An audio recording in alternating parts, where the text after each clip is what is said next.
Howdy, everybody. Hello. Welcome to Friday. Friday! Oh, it feels like it's been such a long week. Friday then? Friday or Friday? Friday. Yeah.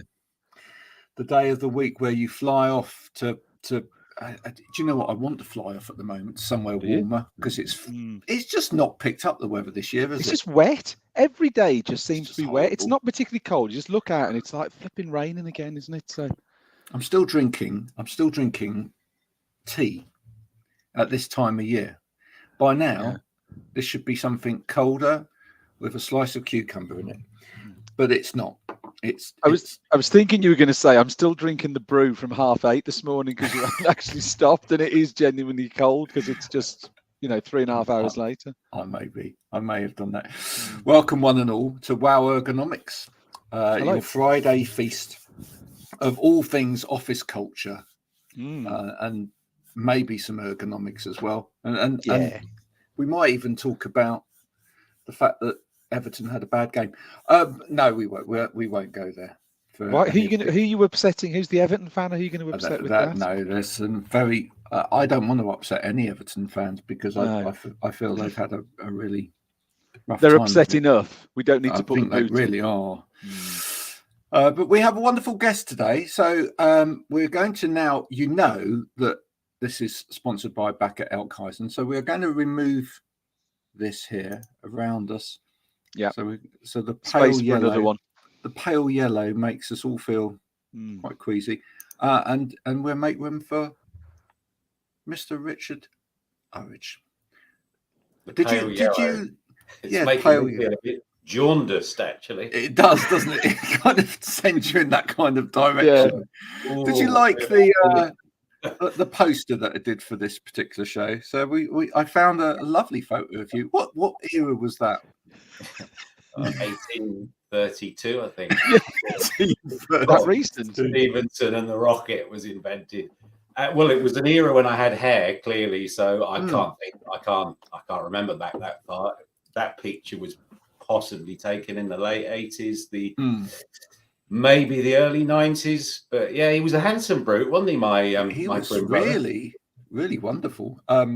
I had one of those postcards from a local BBC celebrity who came to our school fair when I was younger, and we maypole danced for that weatherman. It sounds a bit dodgy, doesn't it? It does, doesn't it? It sound dodgy. And after maypole dancing for said gentleman, he rewarded us all with a signed photograph. BBC photograph. I loved the BBC logo then, I must say, with the three little. Yeah, logos were a hell of a lot sort of more functional and less kind of flashy back in the day, weren't they? They did exactly what it said on the tin: British Broadcasting Corporation. Yeah. I did check out on when you posted that yesterday. I thought, I'll check out if it's available on any autograph sites. I could have bought my own signature for under 50p. That's how worthless I am these days. Oh, fantastic. I'll tell you a story about autographs. Go on, man. Back in the day when I did do a bit of, it has to be said, it was regional telly that card was from. Yeah. So I can't get too sort of pompous and misty-eyed about it. But I'd done some gig somewhere. I think it might have been at the NEC. And I was coming out of the NEC, and this fella rushed up to me with something, a piece of paper or a bit of cardboard, possibly a postcard with my face on it. No, it wasn't that, because what he did was he asked for my autograph, and then I signed it, and he looked at it, and he looked really disappointed.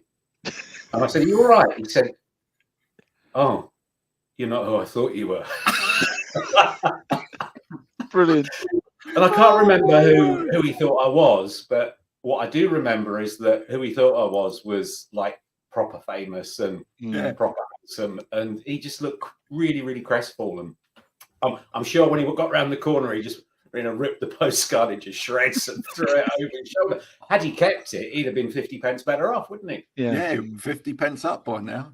Wow. We've got some people in. That's nice. Hello. Chris Barlow. Nice to see you. Chris, have you ever had your autograph taken by anyone? Or been mistaken for someone. Or been mistaken. And Barry Kirby. Hi, everybody. Thanks for joining and listening in today. Oh, Richard. I tell you who it was now. I tell you Yeah. who it was. I've just remembered. Who was that fella, the actor who was in A Night in the Museum? Oh, Ben Stiller. Ben Stiller. That's who they thought I was. I had kind of brown, dark hair and a bit of an angular kind of face, a bit kind of rubbery face-wise, and he thought I was Ben Stiller. Do you know what? I can totally see that now. I can see that. Yeah, absolutely. Yeah. A night in the Birmingham Museum and Art Gallery. Listen, wow. You know, if all else fails, Richard, there's a career, isn't there? I could be a stunt double. Yeah. Ben Stiller look-alike. Those people get paid quite a lot of money, don't they, for, you know, yeah, signing autographs for people at kids' birthday parties? The thing is, these days, you don't sign checks or anything really anymore, do you? You just kind of put your fingerprint on something or you digitally sign it with your smartphone. And I did the other day try and scribble something down. I think it was like somebody wanted a check, and I found a check book from, 19 something, and I tried to write my signature, and it didn't look anything like my signature because I hadn't signed anything for probably 5 years. When was the last time you guys signed anything? Actually, I have to do it quite a lot because I've still got school children, and I don't know what it is about school forms, but school forms still insist that you sign something. Yeah. It's kind of, like kids sign your life away, basically. Yeah. But you know what? That actually brings in a whole new thing as well, new conversation, which is that you get all of these forms, and they're actually digital forms, and most of it you can fill in online, and then it says sign it. I hate that. Because it's like you've got the mouse to try and you've got all the way through this. Or you're meant to have one of these digital signature things, or mind you, sometimes they even tell you that's not allowed. But you get all the way through this form, and you've filled it all in nicely with your keyboard, etc. You press the little buttons, and then it says, "We need a signed copy of this." Yeah. Why? Who else would have bothered to fill this in?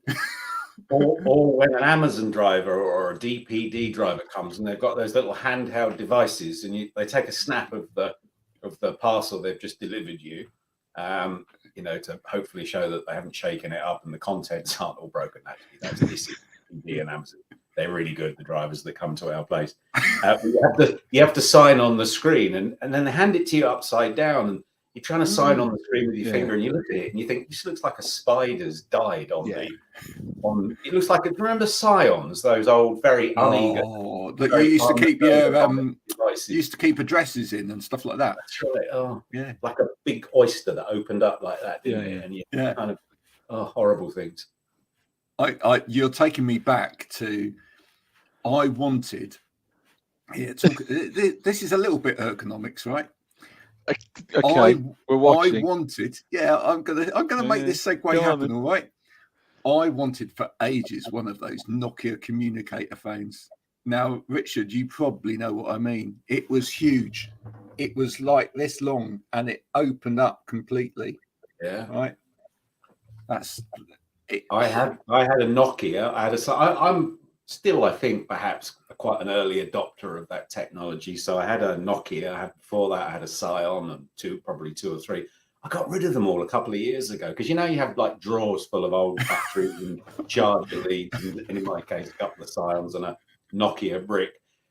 I wish I'd kept it, because if you were doing a period drama in the next sort of 50 years, it wouldn't be bodice ripping and whalebone corsets, would it? It'd be blokes with kipper ties and Scions and things like that. I've still got the kipper ties, but I haven't got the Scion of the Nokia anymore. But the point is, technology at one point really was very unergonomic, wasn't it? It was dreadful. I mean, do you remember the very, very early so-called mobile phones where you had, I think they were Motorola's. So it was like a telephone with a battery like this.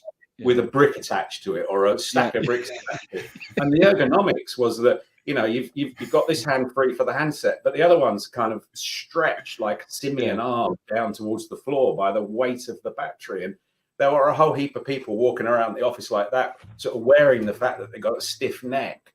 as a badge of honor, because they'd actually got a Motorola smartphone, or not so smartphone, I should say.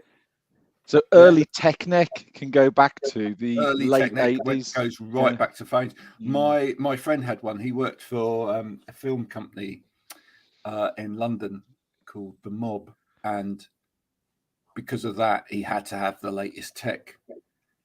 And we did a festival, and we were broadcasting from a caravan in the middle of this festival. And he said, "You'll never guess what I've got in the caravan."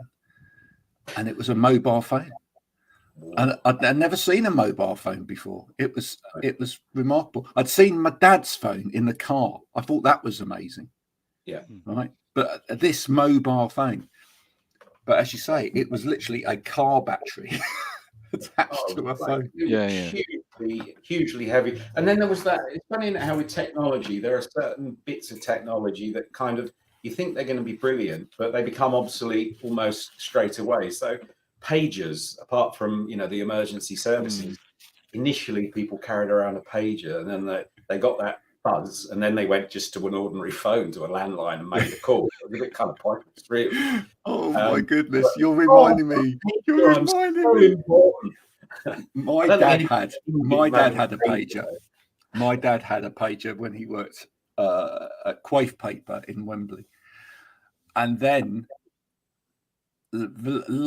just before he sort of left, they just brought in Blackberries. And here's the really funny thing, right? They used to page him to tell him that he'd got a telephone call coming. I loved it. It was like, we're going to phone you on your Blackberry. Because people weren't used to. I'm getting a call on my on my BlackBerry. I'm important. I've got a BlackBerry. But people weren't used to mobile phones back then, right? No. When they first came in, handheld mobile phones, people weren't used to them. And unlike today, where people had them stuck to their hand 24 hours a day, they, sleeping with them. People were kind of like, I don't really want to have this phone all of the time. So they actually put it down. Yeah. And but if it was an important call, someone from the board would have sent him or got someone to send him a message on the pager to say that there's now an important call coming in on your mobile phone. Imagine that.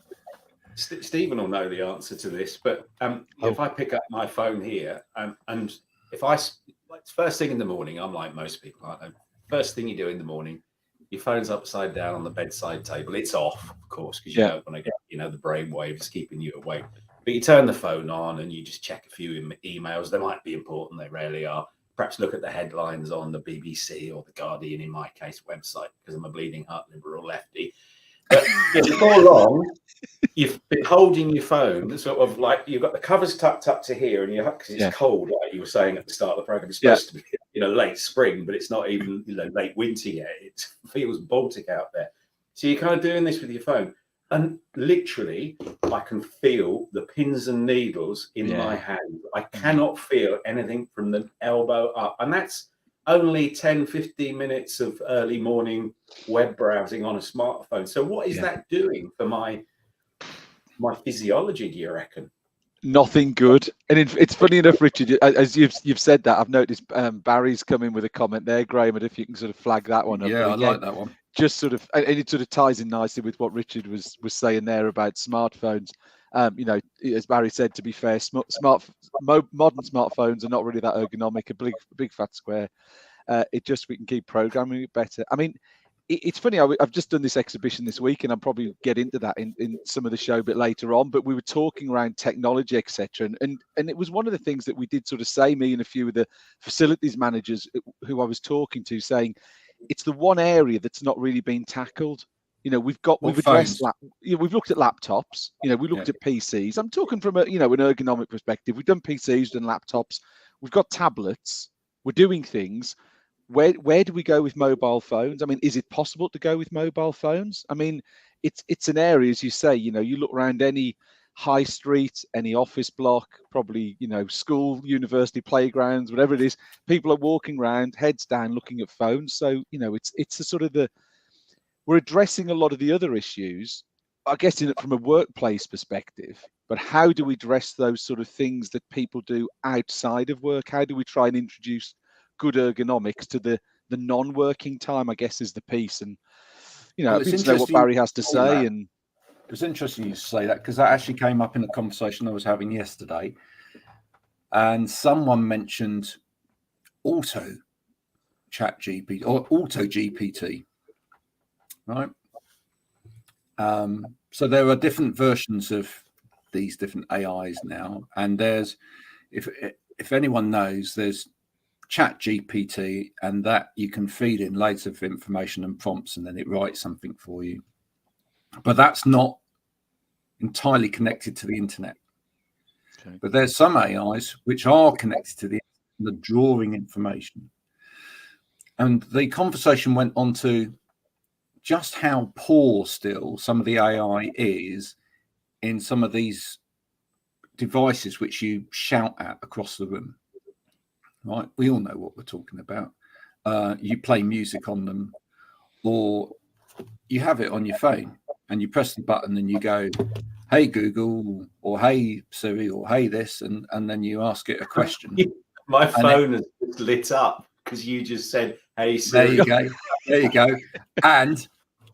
And then you ask it a question, and then it flashes for a bit, and then it brings you up the most utter nonsense. So obviously what they were saying was that actually, if we start to integrate some of these newer AI technologies into that, we might actually get better, more intelligent responses from our telephone device. And actually, that's probably where we want to go, because what we really don't want to do is we don't actually want to touch the telephone.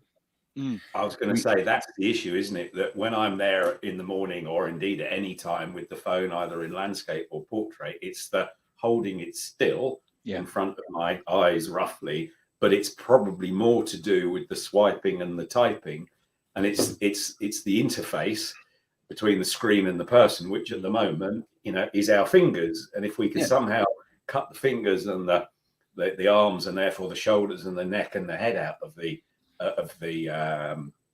whole process, I wouldn't feel, and it's funny just talking about it now, I can feel all kind of stiff in the neck from weeks and weeks or years and years of checking the phone first thing in the morning and last thing at night. And I don't think I'm alone. We're probably conducting a huge physiological experiment on humankind, and we don't really know the results until we all get some hideous neck disease in old age, and it becomes the next dementia or the next cancer or the next. Well, there's a lot of people out there who are going to develop humps on the back of their neck from looking down. And a lot of what people are going to suffer with, a lot of the tingling, etc., quite often that's from what's called a cumulative trauma disorder. There you are. So a CDT is basically that what you're getting a trapping of nerves within the neck, within the cervical spine, because actually your cervical spine, the gaps there aren't particularly large. So if you're looking like that, you're putting pressure, and as your muscles tighten as well, you'll get trapping on nerves. And as you trap nerves there, you then get the response of that down into your extremities, your fingers and hands. So it's quite often when I used to see people, and people used to say, "Oh, I've got pins and needles and pains here," you could actually, by looking at their physiology and the way that they held themselves, you could actually follow it back to tension up here, and you needed to deal with the whole lot. But I mean, basically, we need to start putting these things down and stop playing with them. Or maybe we just get a nice big bit of elastic, tie it to the back of the phone, put it across the knees, and then yell at it and see whether it works. It'd be really interesting, Graham, because I know Chris Barlow and Barry are both commenting, whether they're still sort of listening in. But I'd be interested when they're out seeing people. You were referencing the fact it's things you've done in the past, but I wonder if they've been anywhere in the last few weeks where they've come across people and the issues are specifically not down to them using a laptop or a tablet. I wonder how much they're seeing and the issue specifically is being sort of brought back to the use of a smartphone or something like that. How is it at the point now where it's pulling through? Oh, he is here, Chris is there, but is it now pulling through in those issues that people are seeing is simply down to that use of the smartphone? So I'm sure Chris will probably drop a comment in, and Barry as well, but be good to get them on the show at a later point and really get into the whole phone piece as to what impact are they actually seeing on the population they're engaging with now. Yeah, we'd love to hear your stories about using phones and health and safety and ergonomics. Years ago, I wrote a piece. Here's a little story for you. I know Richard will appreciate this. I was sat in a Costa Coffee in Southwark watching. Well, I was writing a piece on ergonomics, and I was looking out the window, and I saw a guy dressed all in safety gear with his high-vis jacket and everything on walk into a lamppost because he was looking at his mobile phone. And I took a photo of it, and I wrote this piece about the health and safety dangers of looking down. Because that's the trouble. As a society, we've just looked down all of the time. It's, and I just wonder what it does for us in terms of not just the health and safety, but Richard, where do you think that leaves us in terms of how we treat each other as humans? Because we don't see things anymore because we're always there. That's the most obvious worry, isn't it? That when our heads are down, when our heads aren't up, we're missing all sorts of visual information that might lead to a chance encounter, a friendship, a business relationship. It might just be that we notice that lamppost and avoid it before we bang straight into it. And I was digging a trench. I've not quite finished yet between where I live and my office. I just put a new electricity cable in, and you have to ram the soil back in the hole because it's weird. You dig a hole and then you've got more soil, it seems, at the end of the job than fits back in the hole. So I was using this ramming thing, and it was so repetitive, and it struck me that people are very well aware of the dangers of working with one's hands. So vibration white tip, for example, and I got a kind of modest bout of that and a couple of scratches from doing this. It was a manual rammer rather than a vibrating sort of mechanical one, but nonetheless, I think we're too well aware of or not too well aware. We are well aware of the risks in, if you like, the blue collar in the manual sector, and all of those risks are minimized, and the amount of time you can spend with vibrating equipment is strictly limited. But of course, people who are working on their own in small, medium enterprises, and their tool of the trade is not a blooming great whacker plate or a rammer, but a mobile phone or a laptop, haven't got the same kind of, I think they should have care and consideration for their health and well-being. And that, I think, is hugely consequential, potentially.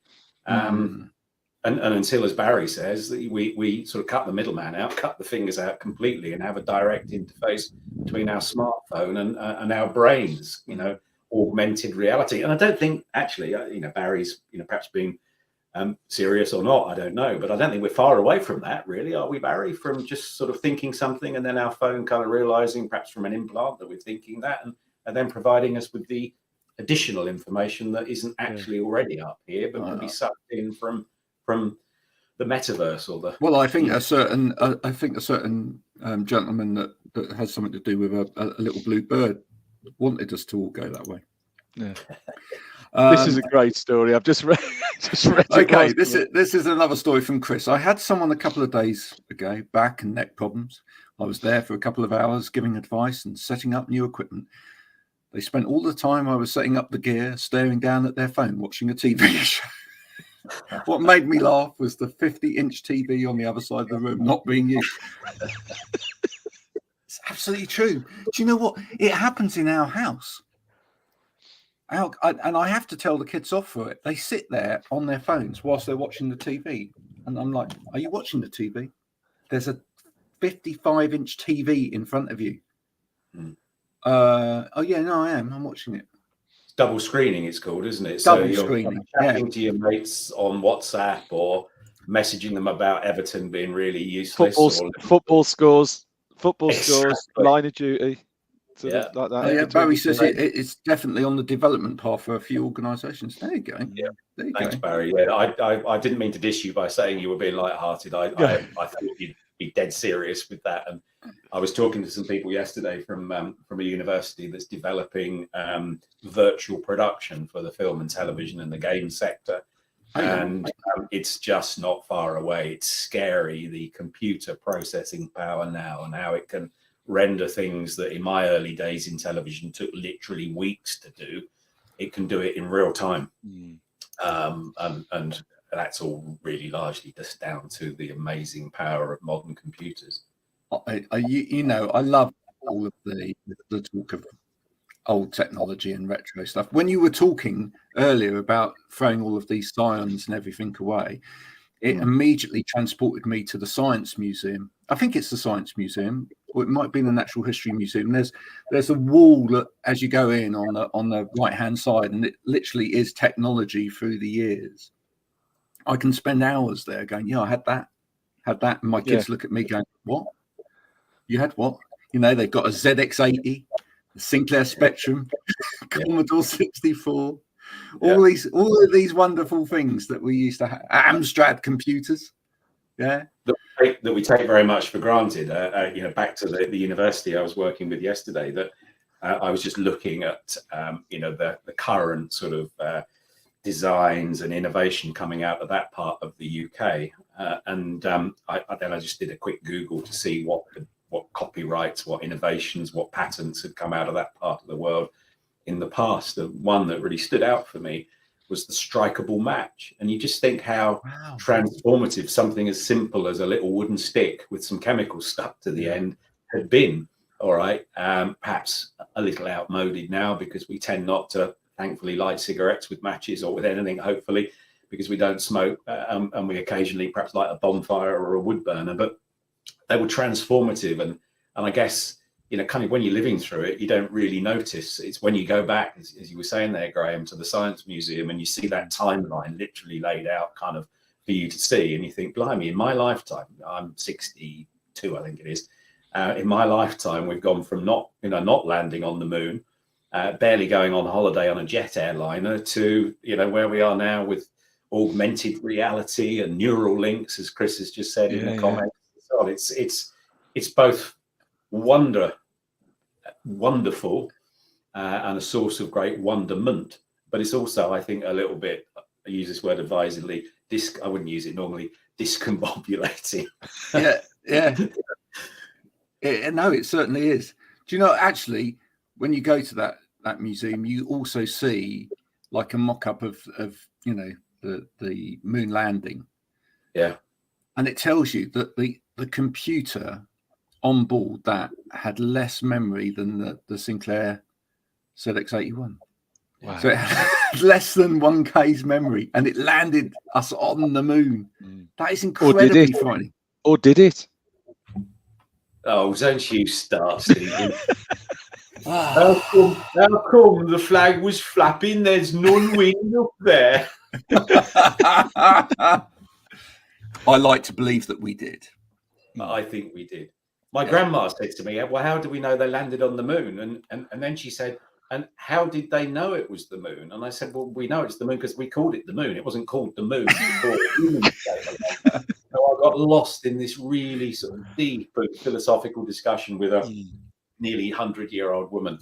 But I can see why people are skeptical. I mean, I can see where all these conspiracy theories start. And it comes back to, spending too much damn time looking at information, which is information and not fact, and trying to differentiate between fact and fiction is really challenging. And that's the world I used to inhabit as a journalist, trying to make sense of events and trying to differentiate between opinion and fact and speculation and idle gossip and straight from the horse's mouth and all of that stuff. But I tell you what, being a journalist these days is ruddy impossible. Sorry to put it so bluntly. No, it is though. Yeah, it is.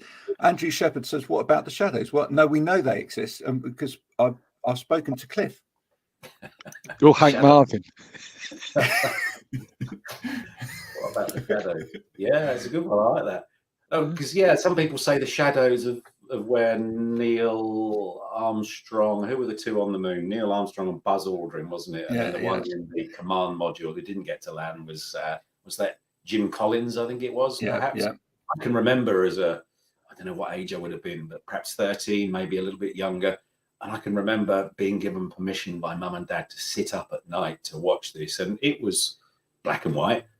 Largely because we had a black and white television. Even if it was being broadcast in colour, it was black and white at our house, and we hadn't long had a telly either. So it was the beginning of, I guess, this technological age, which shows no sign of ending, of course, and never does. It's just ending when you end. And look how far we've come. We haven't been back to the moon, but we've been pretty much everywhere imaginable with these.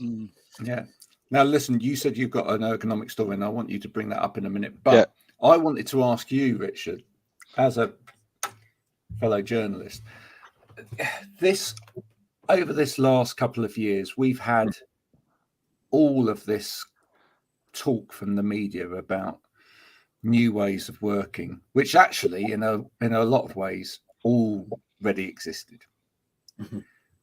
But the narrative around sort of hybrid and working in a different way, etc., seems to be, and Steve and I were talking about it yesterday, seems to be a very media driven in a way, because the reality is that actually people just have coped with whatever, and actually, rather than any kind of big revolution in terms of working, it just actually seems to be that organically people have dealt with whatever crap's come their way and made do. And now we seem to be seeing people going back to the offices when they can, because it just, a lot of it doesn't seem to be really driven by what's actually going on at the coalface, but it is more media driven. Yeah, I think there are lots of drivers. I'm noticing, certainly, just as an aside, I'm noticing a more significant number of my clients saying, well, when are you going to come and see us, F to F, face to face? And I'm thinking, well, I'm going to charge you quite a bit more for the pleasure of seeing you. Is the training any less good as a consequence? We have that debate. And of course, I love my clients. And if they want to see me, I'll go and see them. Absolutely. But back to your point, Graham, I think one of the great engines of change is something big happening. So if you think of a war, clearly that changes technology. We didn't have tanks at the beginning, pretty much. We didn't have tanks at the beginning of the First World War, and then we did, and that ushered in, lots of tanks in the Second World War, and fighter aircraft were developed and jet aircraft were developed as a consequence of wartime.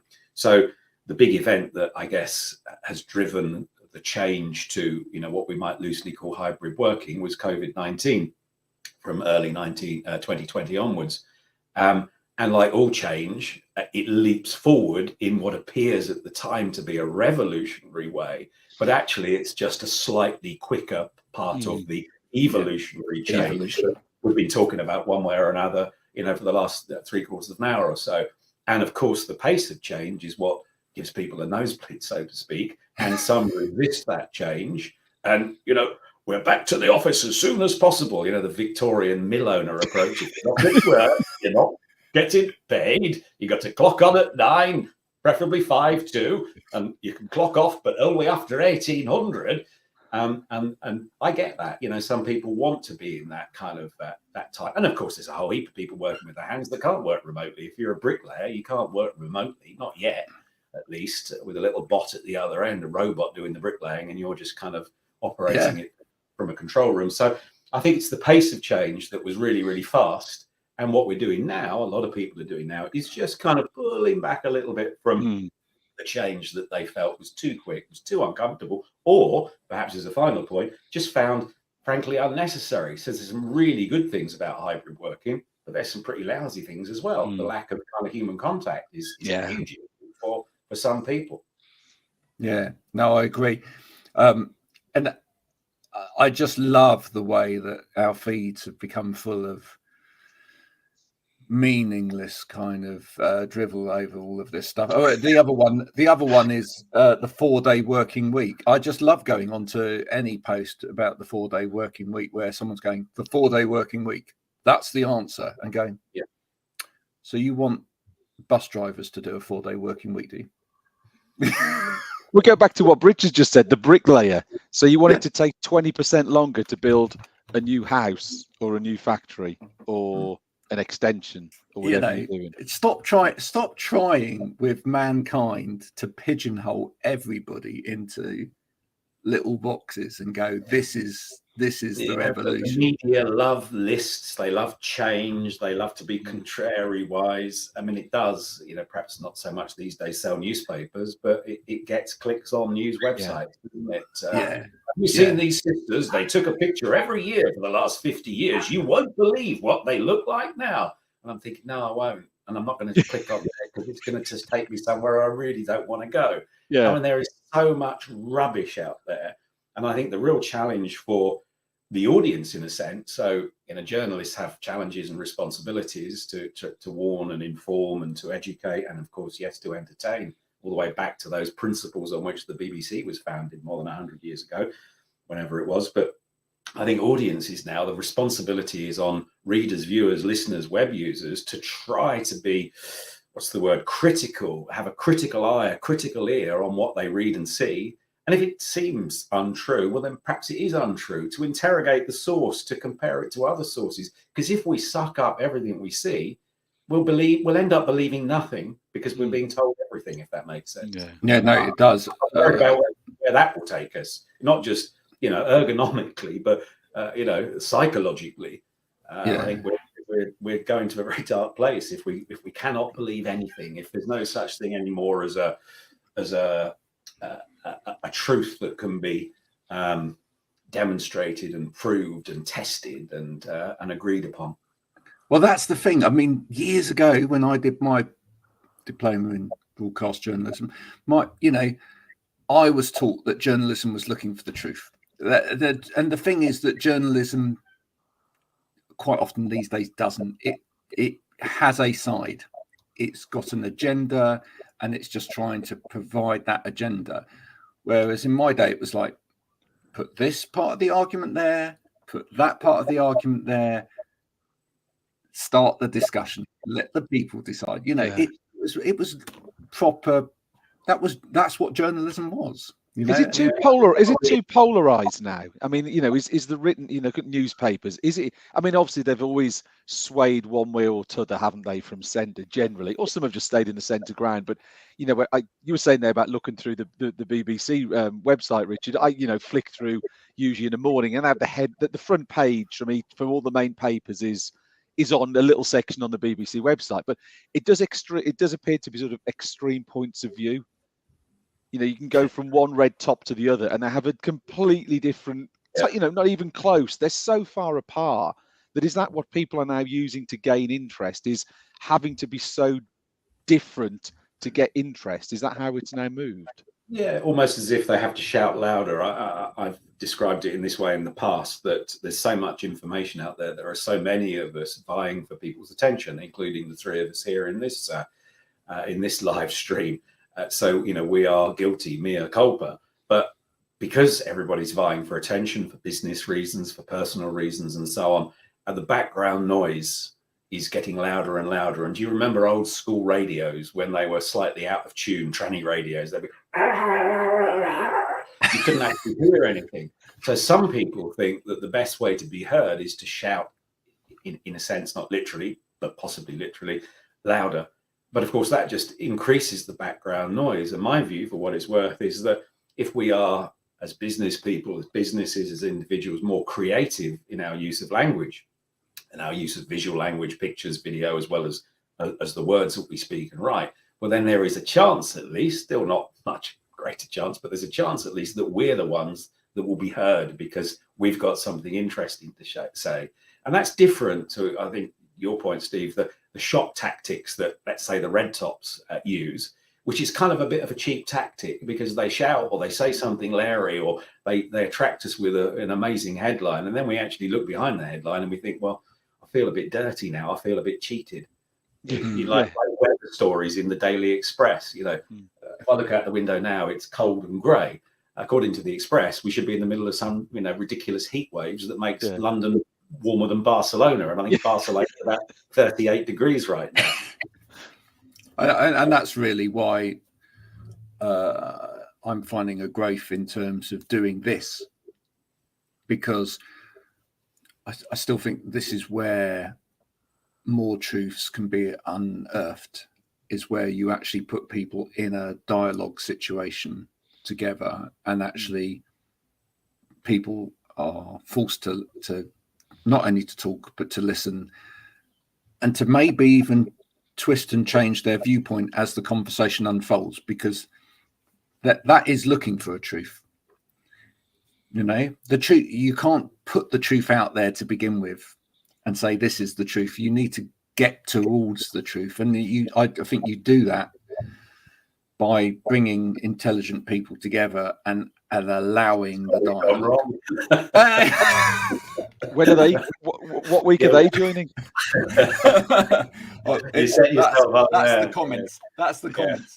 But you see, the media, if there is such a thing, you know, a vast collective now, and I accept. So it's a silly description, but I think you know, the media, in a sense, or people being interviewed on the mainstream broadcast media, know that all they have to do is to toe a line for 1 or 2 or 3 minutes. I mean, I'm a media trainer. That's you know, how I derive most of ACM Training's business. And I'm teaching people how to manage the interview process, but some people manage it in a sense rather too well.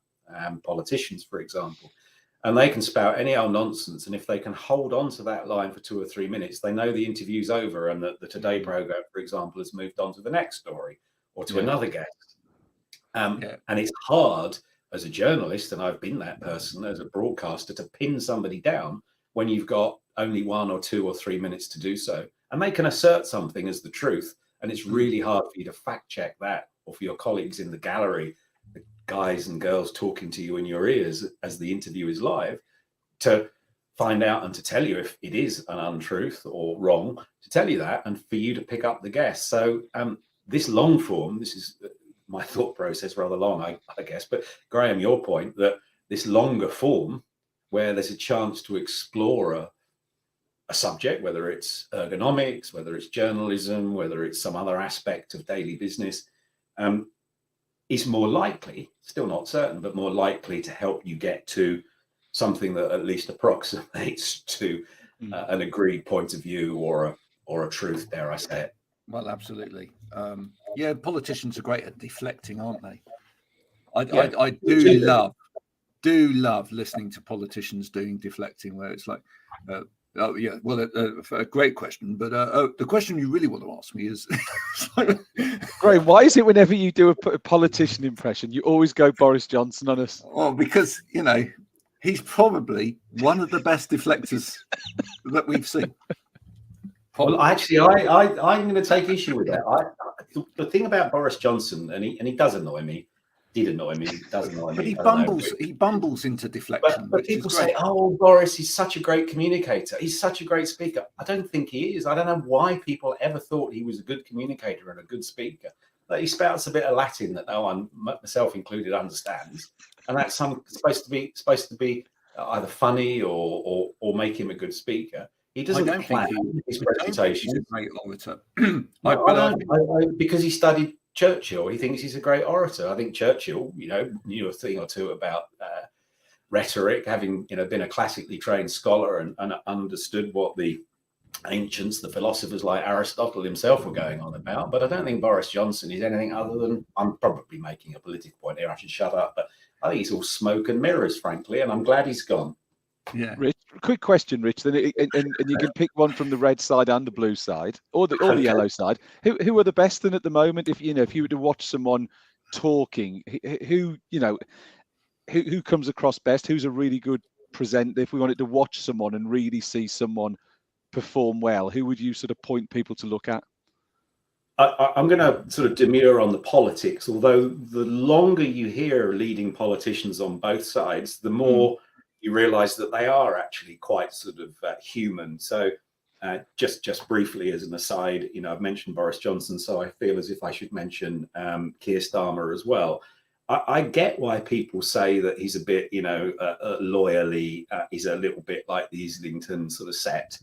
But actually, the more you hear him talk about his family, about his love of, things beyond politics and the law, the more interesting he sounds. And I think that's the case with orange, yellow politicians from the Lib Dem side, blue politicians from the Conservative side, and Labour politicians from the red side. But to answer your question, I think those who are really good at it very often come from industry or commerce, particularly from retail. So if you hear a supermarket boss being interviewed on, let's say, a money program, a financial program, or on that economic news desk on the Today program, even though they might be on there on the back foot because, launching Tesco local in South Korea hasn't gone as planned and they're pulling out of the place. I don't know whether that's true or not. If Tesco are listening, to say it is. But just using it as an example. Oh, Tesco, not Tesco. Oh, Tesco, I meant. Yeah. But even though they've been on the back foot, they will get onto the front foot really well. And remember that when all's said and done, even though they're the chief exec of a big supermarket chain, their business is selling us groceries. Yeah. And they'll say, yeah. But we've got some fantastic deals for British shoppers on the shelves right now. We understand that there's a cost of living crisis, so we're doing best to drive the prices down. And you can sort of see the journalist go, oh, God, this is turning into an advert. But a media interview can, in a sense, be an advert, providing you strike the right balance between dealing with the questions you've been asked. And if you ignore them completely, that can be consequential. But also realizing that this is a market stall on which you can pitch your bananas to Mrs. Smiggins going past. Lovely bananas, two a penny. That is tremendous.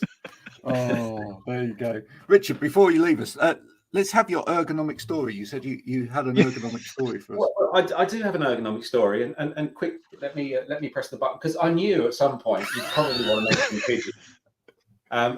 And people that have listened to this before, or heard me before, or heard you and I chatting before, will know that pigeons have featured in the past. Yeah. But I want to talk about a different kind of flyer. And the different kind of flyer is this helicopter, and Anarax will know that is, I think, a Westland Wessex, or no, possibly a Westland Whirlwind. So it's a helicopter built down the road, Richard. Built down the road from you in Yeovil. Correct. Westland helicopters before they were taken over. Big scandal, and I think Michael Heseltine through the mace in the House of Commons.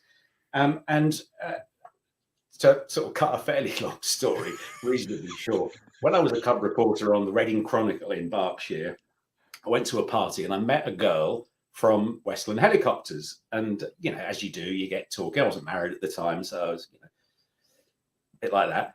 And she said, when I asked her, what do you do? She said, I'm an ergonomist. I couldn't Google ergonomist because Google hadn't been invented at this point. So...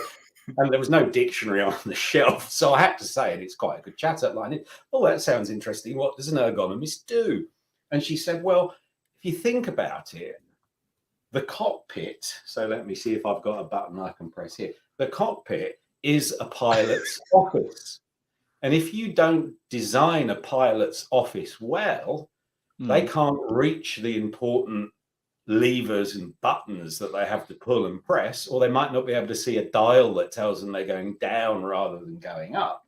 So the job of an ergonomist is to make sure that the cockpit is designed in such a way as to make it a safe environment for the crew, the passengers, the payload, and for the people walking underneath when this helicopter's flying overhead.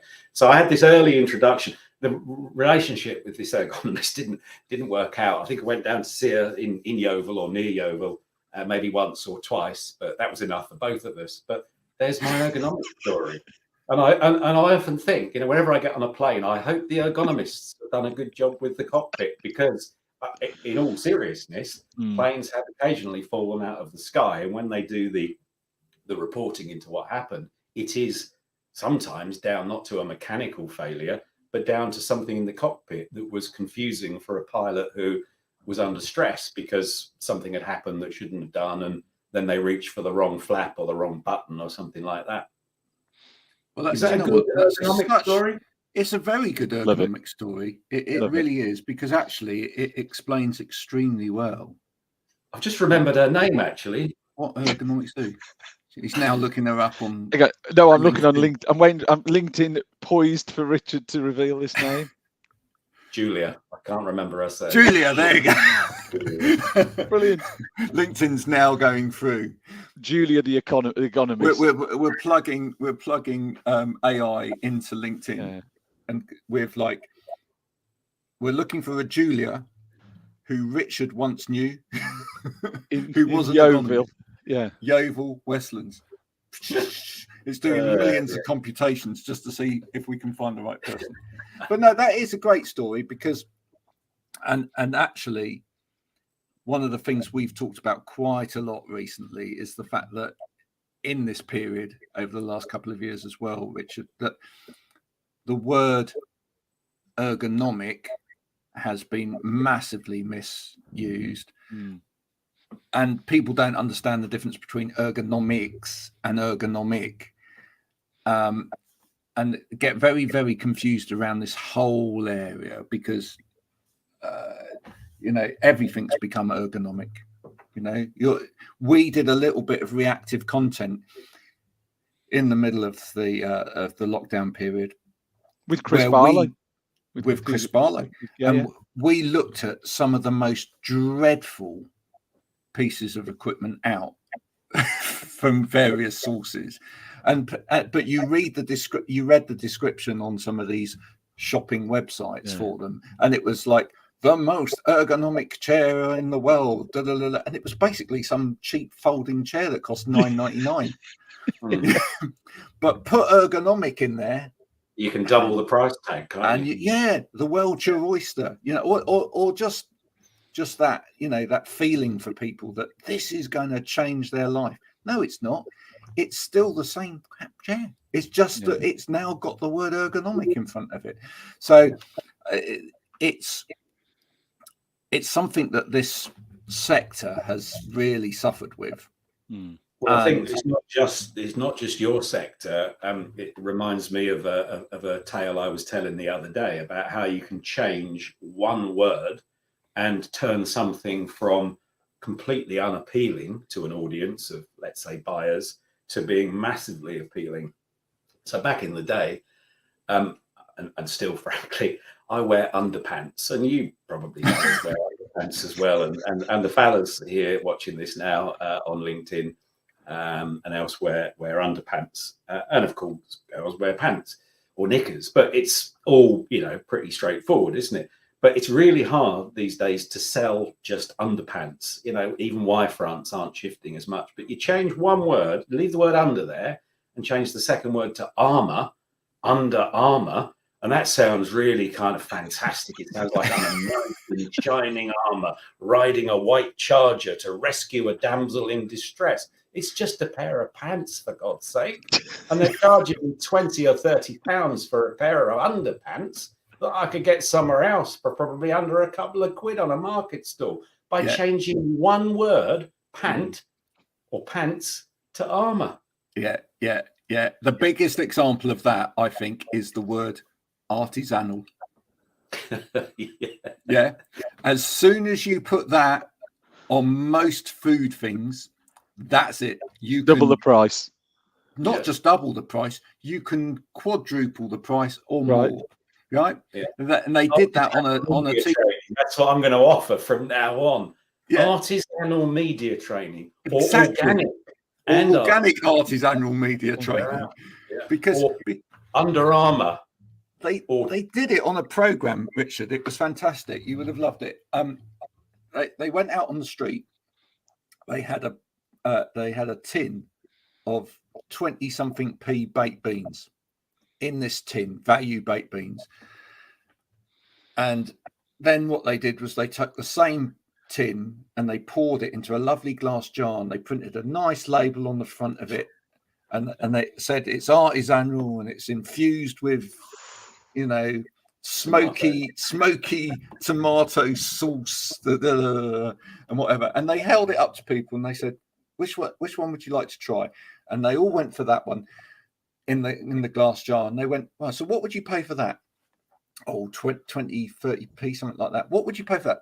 Oh, about £2.80. It's like, what the goodness? Yeah. You're talking 10 times the price for the same beans. With our eyes, that's the thing, you know. You look at the success of very expensive restaurants. I'm not doubting that the food is lovely. I've been lucky enough over the years to visit a few Michelin-starred restaurants and speak to the chefs. But ultimately, when people go to those places, they are sniffing and smelling with their eyes rather than with their nose and their brains. And that's, you know, just the way we are, and we are hardwired, whether we like it or not, to take our primary cues from what we see rather than from other stuff, certainly initially at least. So we go, oh, they look lovely. They must be lovely just because they look lovely, even if they don't taste any different to the plain old own brand beans. I do like beans though. Yeah. Graham, can we change the show for next time to Organic Wow Ergonomics? Yeah, we're going to do that. So just the viewing numbers. Just to go through what we've learned today, we've learned that ergonomics is like sitting in a cockpit. You just need to get your cockpit right, otherwise you're going down. We all wear underpants, but some of us have armor. And we also learned that maybe the shadows didn't exist. Or did they? And did they actually have a hit with Apache? And that is a fantastic lot of information that we've all learned today. And, you know, if you've enjoyed that, do share with somebody else. This will be found on wowergonomics.com, along with other weeks of extremely interesting information. High quality. Of high quality ergonomic chat, which you can partake in. And if you feel you must, do so. We will be back the same time next week with a really big announcement and a special guest who nobody's met before. Julia. Yeah.